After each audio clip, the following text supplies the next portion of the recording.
In this video, we are going to provide you with information on the health reimbursement arrangement for the San Francisco Electrical Workers Health and Welfare Plan. Disclaimer: this PowerPoint presentation is intended for educational purposes only and does not replace independent professional judgment. Statements of fact and the opinions expressed are those of the presenter individually, and unless expressly stated to the contrary, is not the opinion or position of the Board of Trustees for San Francisco Electrical Workers Health and Welfare Plan, its sponsoring employers, or its professional advisors. The Board of Trustees for the San Francisco Electrical Workers Health and Welfare Plan does not endorse or approve and assumes no responsibility for the content, accuracy, or completeness of the information presented. Over the last 2 years, we have found ourselves in recurring discussions about the HRA program. Members have expressed confusion about plan provisions. Members may not have read the plan provisions. They may have heard inaccurate talking points out in the field. We hope to provide clarity on the issue so members can see the benefit. So, HRA stands for Health Reimbursement Arrangement. The HRA was negotiated and ratified by the membership of IBEW Local 6 in 2018. The program was then developed and went into full operation in January of 2019. The initial allocation was 25 cents. In June of 2019, the membership moved and ratified an additional 25 cents to the HRA program. Any increase to the HRA must be voted on by the members. What can I use my HRA card for? Copayments. You can use your HRA card to make copayments for visits to the doctor, whether a scheduled annual checkup or an unexpected trip to urgent care facilities. Prescriptions. Yes, you can use your HRA card to pay for prescriptions. You can also use it to purchase other allowable health-related purchases. Cobra Payments. Yes, you can use your HRA card to make Cobra payments in the event you are facing a loss in health coverage. This is easiest when done prior to losing health coverage. What about other expenses? No, you cannot use the HRA card to pay for things like swimming lessons, dance lessons, gym memberships, or veterinary fees for your pets. Here we provide a list of the general categories of eligible expenses. Please note, more information on such expenses is also presented in IRS Bulletin number 502. Here we present a list of the general categories of ineligible expenses. Once again, we refer you to IRS Publication 502.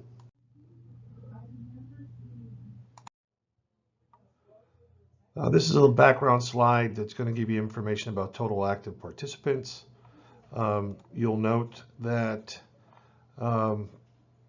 we start off heavily with single under the age of 30 down here, and then we start picking up two-party, which is either a spouse or a domestic partner or a member with a dependent child, and then the numbers grow to the 3 or greater than 3.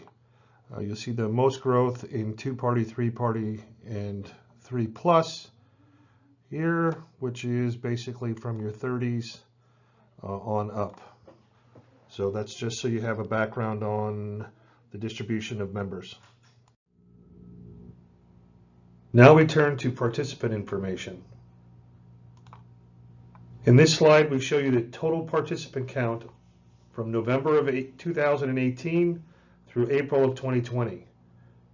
We have grown from 1,623 participants to 2,173 participants. The average participant balance history. Looking back to November of 2018, the average balance was $136. In time with hours worked, the average participant balance as of April 2020 has grown to $777. Total claims by month. Looking back to January of 2019, we'll see that just shy of $10,000 in qualified medical expense claims were paid for participants through the HRA program. By February-March of 2020, that number had grown to between 35 and 40,000. Please note the drop related to the cancellations and end of normal medical appointments related to the COVID pandemic. But also note that this graph is moving in the right direction, up and to the right, which shows that the utilization of this program is increasing over time.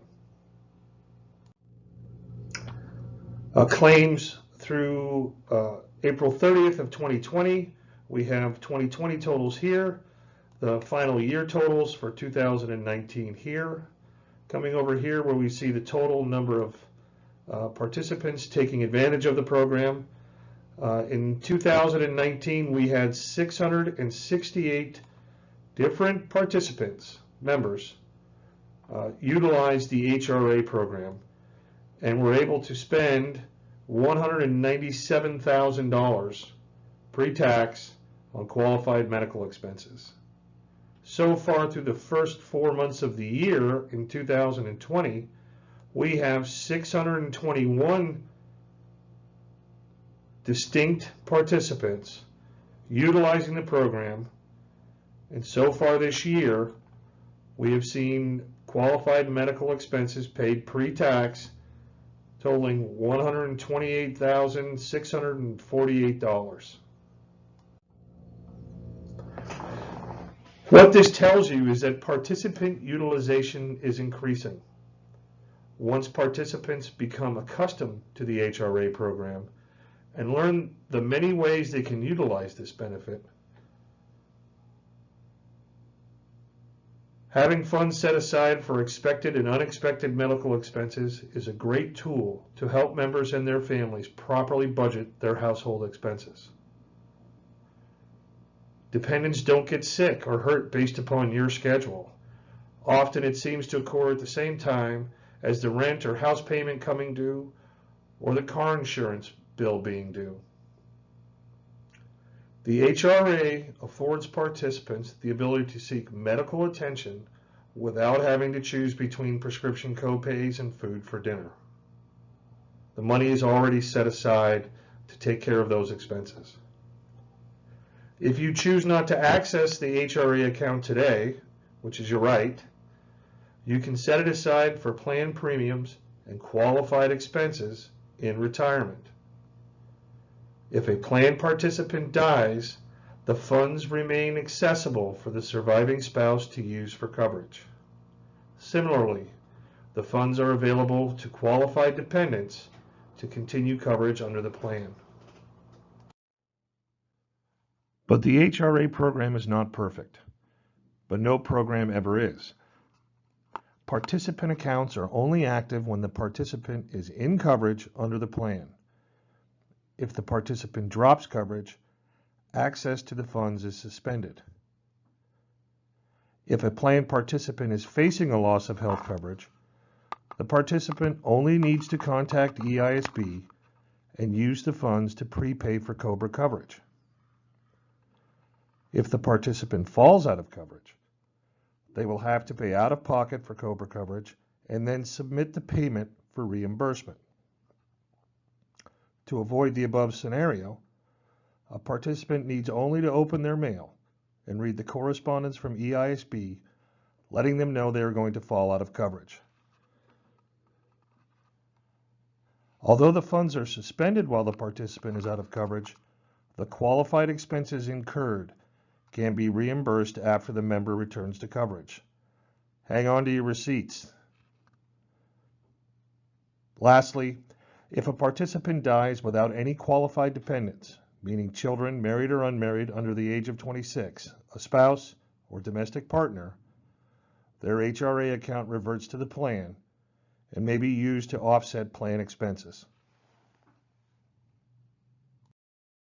The HRA program helps families manage unexpected medical expenses by setting the funds aside pre-tax and pre-household budgeting. The funds can also be used for qualified expenses like speech therapy and special education for school-aged children. In time, the HRA program will help retirees manage both expected and unexpected medical expenses by setting the funds aside before they move to their fixed income retirement. The funds also cover qualified long-term care expenses. We hope that you found this video helpful in understanding how the HRA program works and the benefit it provides to members.